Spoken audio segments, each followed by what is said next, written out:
Welcome back to the Natural Balance Hoof Care Corner. If you remember from last week, we started working on a horse with some navicular issues and was primarily lame when going to his right. We will pick right back up with the hoof distortion evaluation and trimming of the feet. We're going to go ahead and map this foot out here. Again, we're going to find the widest part where the bars terminate, usually where that is. Now this is the left front foot, and it's not quite as distorted as the other one, but it's not far behind it. So if you look at this ratio right here, you see that it's just about a rasp's width right there, and significant difference in length right up there. So again, the thing we have to do to increase this distance is to trim this heel back, which oftentimes doesn't help with the alignment of the pastern, so we have to be prepared to adjust that pastern alignment and take care of that subluxation that we saw in the X-rays. So I'm going to just finish exfoliating this. I'm going to start by, actually what I'm going to do, let me have that pencil again. I'm going to draw my line around here, and when I make my first cut with my nippers to ensure that I don't get too close, I'm going to leave that line intact. So I'm going to trim the foot.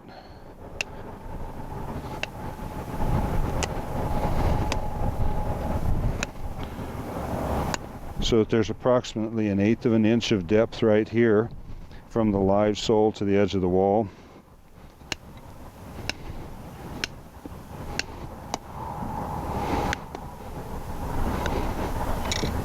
So that's a rough trim.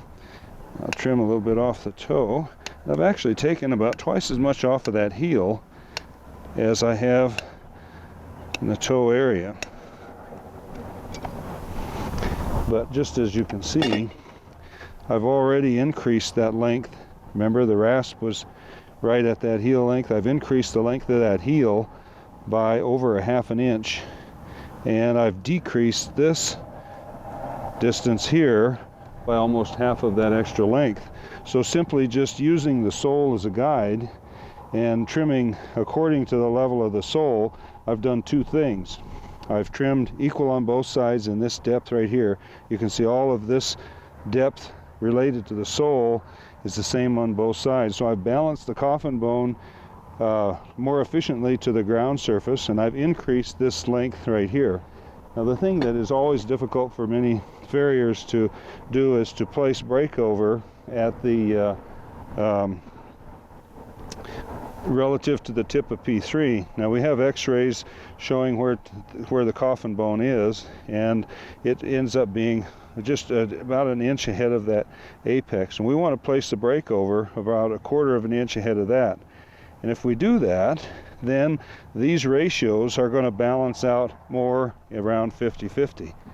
So that's basically how trimming the foot using the sole as a guide gives us the ingredients for hoof balance around the coffin bone.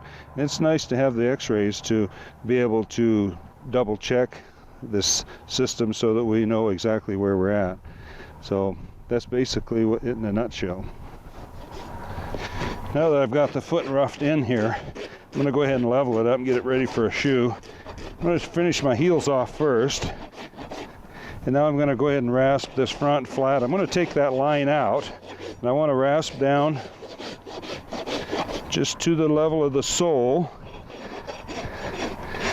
And if I've properly exfoliated this foot, I'll be able to use that sole as a guide. The objective is that I want this flattened portion here to be basically the same as it is on this side. I want this depth from the live sole to the ground surface of the wall to be the same. So right now there's just a little bit of extra depth right here, and I need to widen this just a little bit more with only a few strokes to make it the same as the other side.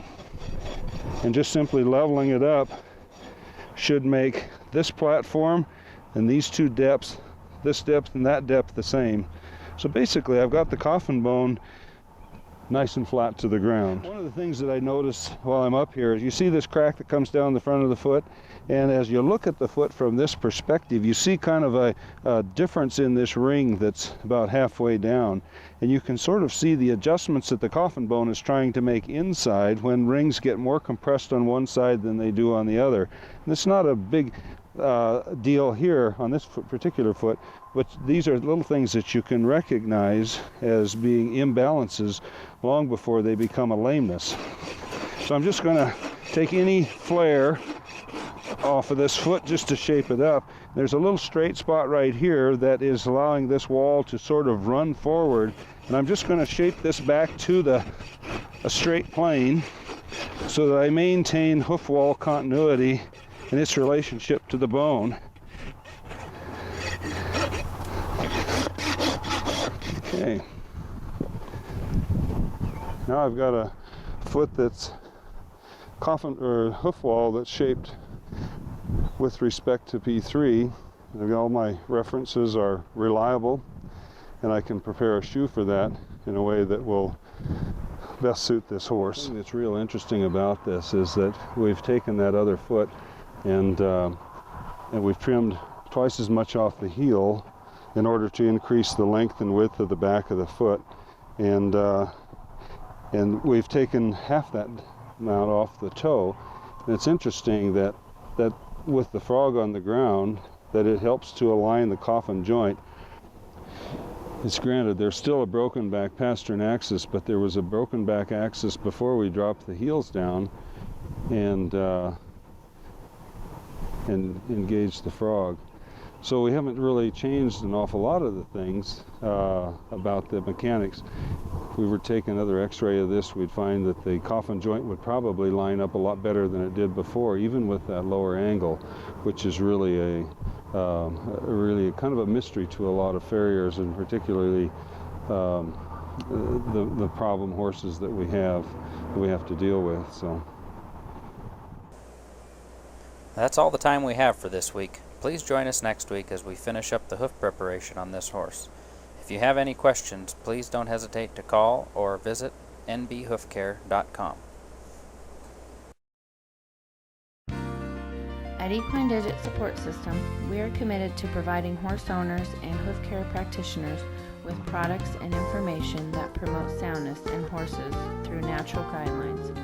We offer a wide variety of performance and therapeutic products that go hand in hand with the hoof care principles and practices of natural balance.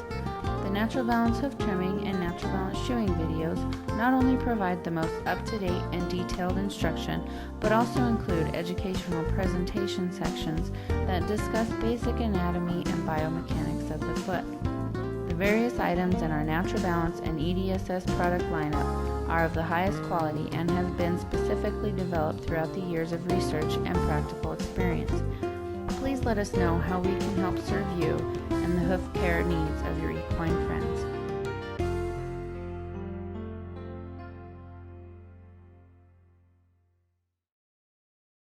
For thoroughbreds, winning isn't everything, it is the only thing. For over a half century, racing legends have chosen thoroughbred racing plates. Though thoroughbreds are a breed apart, they are not just for racing. Thoroughbred competition horseshoes are the choice of national champions in multiple disciplines. Light champion and sidewinder shoes are designed by world-class farriers for maximum performance. Give your horse his best chance to win with Thoroughbred.